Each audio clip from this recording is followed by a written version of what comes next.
The courtroom was too bright, not warm, not welcoming, just harsh. Fluorescent lights hummed overhead like a warning.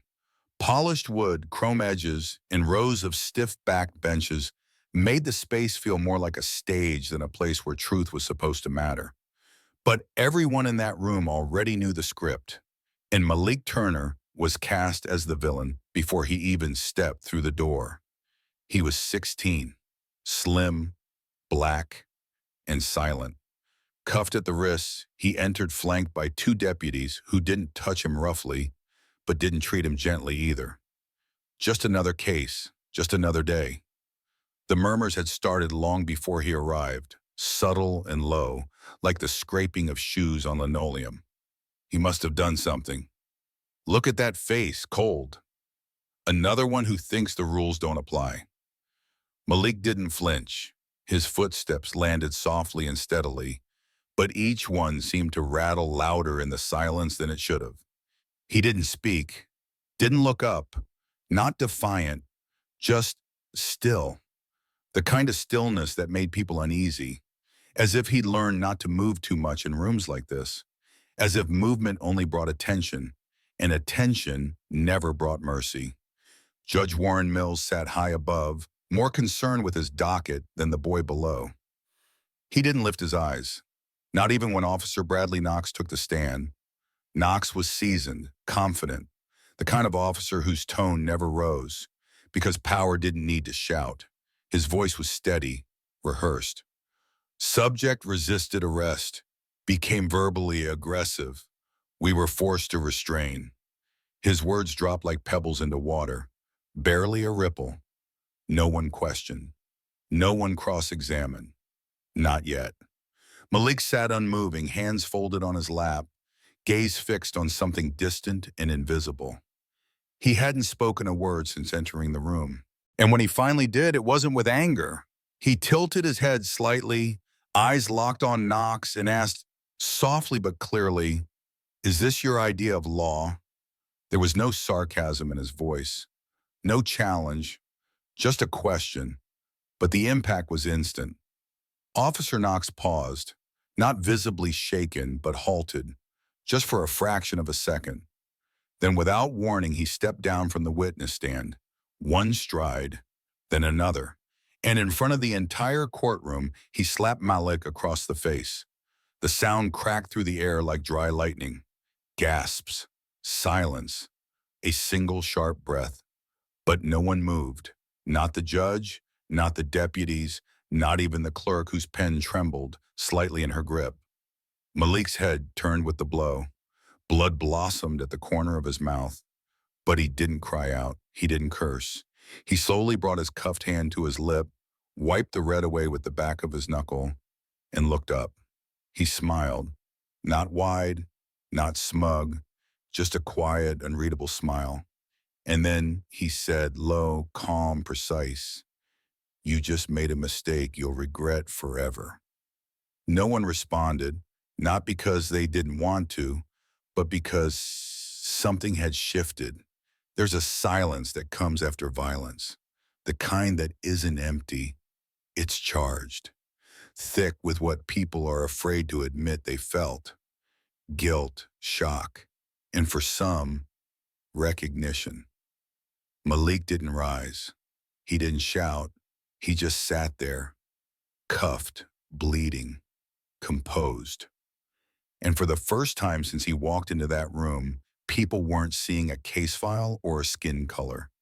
They were seeing something else, a young man refusing to break. The judge cleared his throat, called for a recess. No reprimand, no outrage. Just bureaucracy brushing blood off its shoulder like lint. As people began to shuffle from their seats, Malik remained where he was, frozen in posture but somehow commanding all the air in the room. A bailiff whispered into a radio, reporters scribbled. No one looked at Knox because they already knew who he was. And in the back of the courtroom, someone new had entered, quietly, unnoticed, for now. The recess bell echoed like a distant chime, soft and out of place amid the tension thickening in the room. As the courtroom slowly emptied, Malik Turner remained seated, still cuffed, still bleeding slightly, but composed, as if the blow he'd received had happened in another lifetime on someone else's face. Sasha Lee had been in many courtrooms. She had stood beside countless clients, frightened, combative, silent, desperate, but none like him, none like Malik. She hadn't planned to be assigned this case. It came across her desk an hour before the hearing. Juvenile male resisting arrest. No priors, no public defenders available. Just another procedural cog in the wheel. Or so she thought. Now, as she approached the defense table, she didn't announce herself. She crouched beside Malik, careful not to crowd him. "I'm Sasha," she said gently. "They've asked me to represent you." He didn't respond. His eyes flicked to her once, then back to the far wall. Not dismissive, just distant, like he was watching something she couldn't see. "Can you tell me your name?" she asked, not because she didn't know, but because it mattered to ask. After a pause, his voice came flat, even. "Names don't mean much in here." It wasn't defiance. It wasn't trauma. It was the voice of someone who'd stopped expecting his name to protect him. Like someone who'd learned that in this building, the color of your skin weighed more than the sound of your story. Still, Sasha waited. "I'd still like to know what to call you," she said quietly. Another pause. Then, "Malik." She nodded and wrote it in the margin of her notepad, though she already knew. "Last name?" He hesitated. "Turner." That name just settled into the air like smoke. Familiar somehow, but Sasha didn't question it yet. She glanced at his face, split lip, dark eyes, unmoving posture. It wasn't just calm, it was control. The kind of control that isn't learned from books or classroom rules. The kind that's passed down through survival, generation to generation. And then, as Malik shifted in his seat slightly, she saw it. A thin silver chain slipped forward from beneath his collar. Just for a second. Not decorative. Not for show. Something old, worn but clean, and engraved. Just visible enough for someone paying attention. Turner, DHS Unit 7. Her heart skipped. Homeland Security Unit 7. It wasn't public knowledge, but Sasha had spent enough time around classified circles to recognize the code. It wasn't random. It wasn't just a coincidence. She didn't say anything. Not yet. Malak caught her glance, saw the change in her expression, and with slow, deliberate motion, he reached up and tucked the chain back into his shirt. Not embarrassed, not evasive, just finished explaining. "Whatever you think that means," he said softly, "it doesn't change how they see me in here." Sasha froze for a breath. She had no reply. Because he was right. Whatever protection might exist outside this room, titles, affiliations, ranks, it vanished the moment Malik entered this courthouse in handcuffs. In this room, he was not the son of anyone. He was not a student, not a minor, not even a voice. He was a file, reduced and assigned a crime before anyone had asked him a single question. And still, he hadn't broken. They called the room back to order, but something in Sasha had already shifted. She glanced again at Malik's wrist, where the edge of a watch peeked out from under his sleeve. Black band, military style. Plain, but functional. She'd seen that model before, issued to families of agents working overseas. Silent alerts. Coded taps. Her eyes met his again, just for a moment. He didn't blink. He didn't smile. But there was something there, a silent acknowledgement that this wasn't over. The judge hadn't returned yet. Officer Knox stood across the aisle, arms crossed, smirking.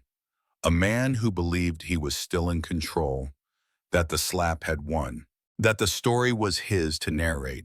But Sasha looked at Malik one more time and knew the real story hadn't started yet. When the judge returned, the atmosphere had settled, but only on the surface. Beneath it, something simmered. Not rage, not even hope. just the weight of something waiting to break. Judge Warren Mills adjusted his glasses and tapped the gavel with the same indifference he'd used to sign parking citations. "We will resume. Officer Knox, you may continue." Knox didn't even glance at Malik as he returned to the witness stand. His testimony was the same: clean, clinical, calibrated. The subject became combative.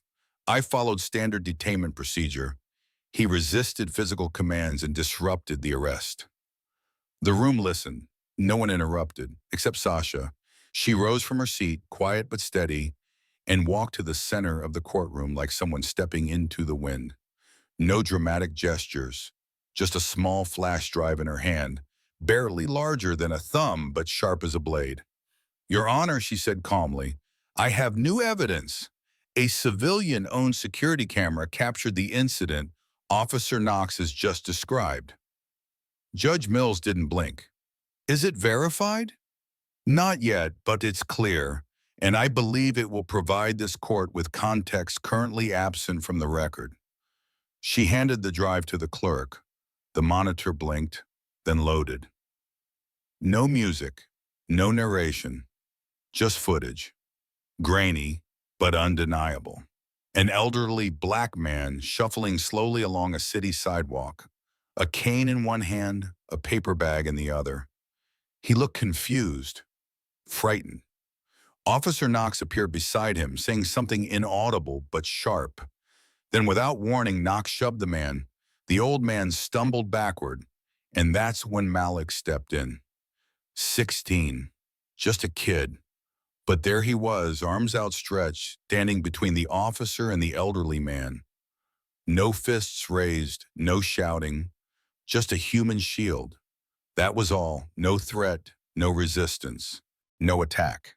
When the footage ended, you could feel the breath held in the room, right, collective, involuntary. Even two of the jurors leaned forward, stunned. Sasha turned to the judge.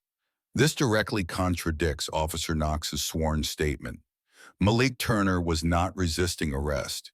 He was intervening to prevent harm to an unarmed civilian." There was a flicker, just a flicker in Judge Mills's eyes, but it vanished. He leaned back in his chair, removed his glasses, wiped them with a cloth, and said without looking up, "Unverified footage. Dismissed." The silence that followed wasn't surprise. It was disappointment. Deep, dull, corrosive, the kind that makes you feel foolish for having hoped. Sasha stood frozen for a heartbeat, as if the ground beneath her had just shifted. And across the aisle, Officer Knox smiled, wide and unbothered. "It's always someone else's fault," he said, not loudly but loud enough, "until they end up in cuffs." That's when Malik looked up for the first time since the footage had played. His eyes didn't dart. His shoulders didn't tense. He just looked right at Knox. Then in a voice so quiet it cut clean through the room, he said, "You're not the first to bury the truth, but I might be the last to stay buried."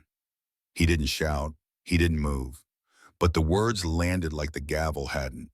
The judge didn't respond. The bailiff shifted. No one said anything, but something changed. You could feel it. The room wasn't just watching Malik anymore.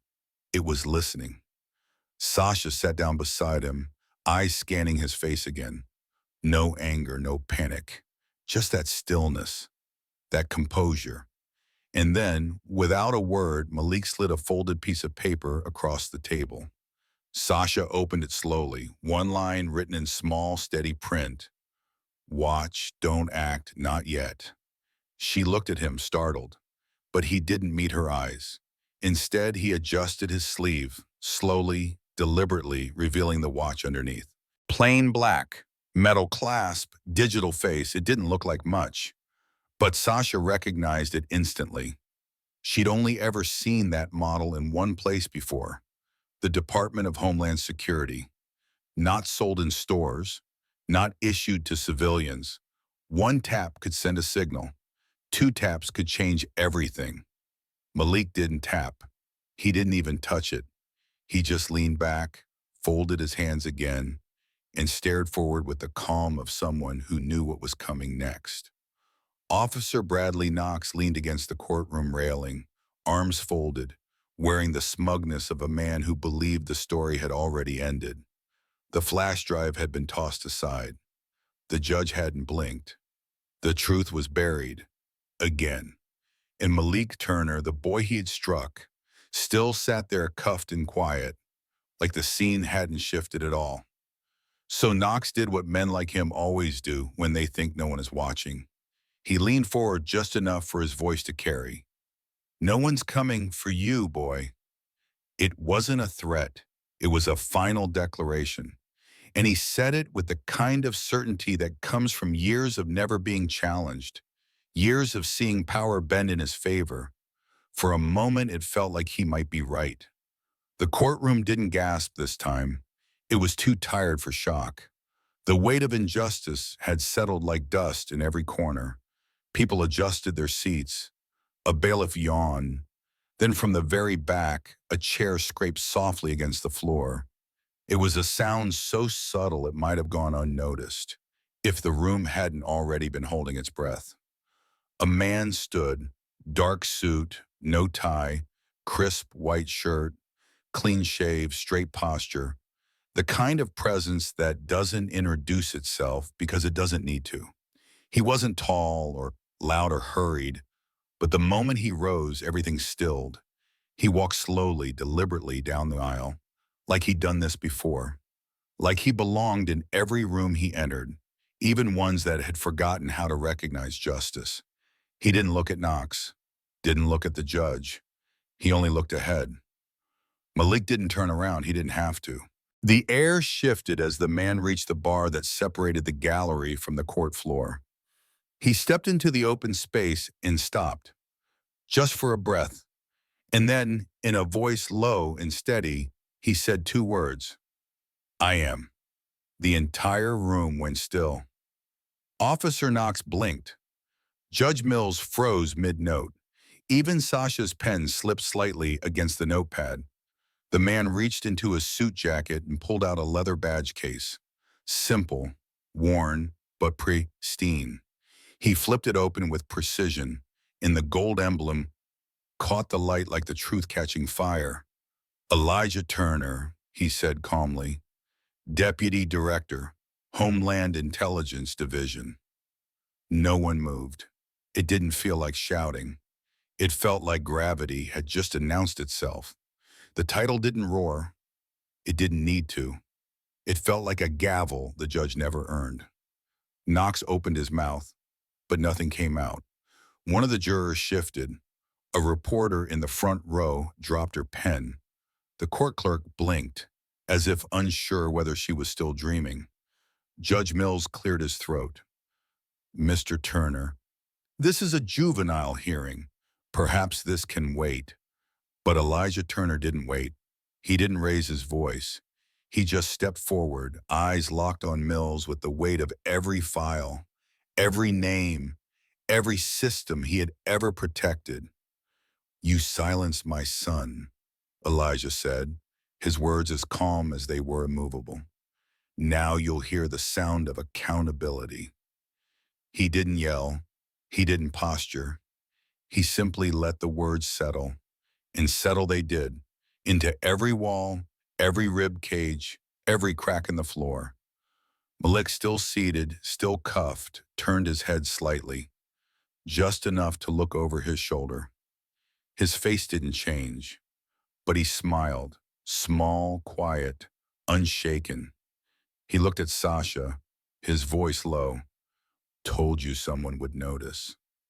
No one else spoke, because the room for the first time wasn't watching Malik. It was watching a power walker in through the side door and speaking in complete sentences. Elijah Turner stepped to the bench, calm and collected. "Your Honor, I am formally requesting a special evidentiary hearing on grounds of judicial bias, falsification of sworn testimony by Officer Knox, and obstruction of due process." Judge Mills opened his mouth, closed it, and in that silence, 1,000 truths surfaced. Sasha rose beside Malik, voice steady. Your Honor, we are submitting verified and authenticated surveillance footage reviewed by the Federal Bureau. The original narrative is false. My client protected a civilian. The screen lit up again. Same footage, but this time with a federal timestamp, Bureau watermark, and undeniable clarity. This wasn't just a video anymore. It was a reckoning. The courtroom was breathing differently now. Not through words or arguments, but through a thick, pulsing stillness. The kind that settles only when something irreversible has taken place. The truth had been shown on screen, not shouted, not decorated, not dramatized, just placed plainly before them all, like a mirror no one could avoid. Officer Bradley Knox's version of events had collapsed, undone not by a lawyer's cross-examination or a boy's outcry, but by a silent recording and a child's stillness. The video, now stamped and verified by federal authorities, replayed once more, grainy but undeniable. An elderly black man, scared and confused, was stumbling under the weight of being shoved, and Malik Turner, only 16, stepping in, not to fight, but to shield, arms out, steady, quiet, a human wall between violence and vulnerability, no resistance, no threats, just instinct, compassion, and the kind of courage that doesn't wait for permission. When the footage faded to black, Elijah Turner didn't smile, didn't move toward triumph. He simply walked to the clerk and handed over a folder, thick and tightly sealed, his voice even and crisp. 3 internal affairs reports, he said, each documenting misconduct by Officer Knox, excessive force, abuse of authority, all suppressed, all dismissed in pretrial review by this court. His gaze moved to Judge Mills, and the weight of that gaze made the air heavier. 3 chances, he added, without raising his voice. All lost. The judge didn't respond, couldn't. His hands hovered over the gavel as if it could somehow protect him now. But he didn't strike it, because this wasn't a courtroom anymore. It was an unveiling, a reckoning that arrived slowly, silently, but thoroughly. Then Elijah, the father, the federal officer, stepped forward, not pleading, not demanding, but invoking law itself. By order of federal authority, he said calmly, but now with the kind of gravity that needed no amplification. Officer Bradley Knox, you are under arrest for obstruction of justice, abuse of power, and falsifying official records. No one moved at first, as if the room needed a breath to understand what had just been declared. Then the 2 federal agents appeared, clean-cut, precise, wordless shadows of accountability, and walked forward. No dramatics, no shouting, just a purpose. Knox flinched, opened his mouth, but the sound never came. The cuffs clicked, sharp, owned, final. And just like that, the man who had once smirked from behind his badge was led out of the courtroom in silence, this time his own. Phones rose like hands in prayer, first one, then another. The room, once a tomb of inaction, now surged with movement. Not chaotic, but collective. Cameras captured every frame. Knox's pale face, Malik's quiet posture, Elijah's immovable presence. By the time they exited the courthouse, the story was already live. Hashtags multiplied. How justice for Malik, #silence is power, true without shouting. Across living rooms, office desks, and school hallways, people watched the boy who never yelled, but who turned the system upside down. Outside, Malik didn't step into a victory march. He stepped into sunlight slowly, deliberately, beside the father who had once missed birthdays and milestones, but hadn't missed this. Reporters screamed questions. Cameras clicked like thunder. And somewhere in that blur of noise, one question cut through.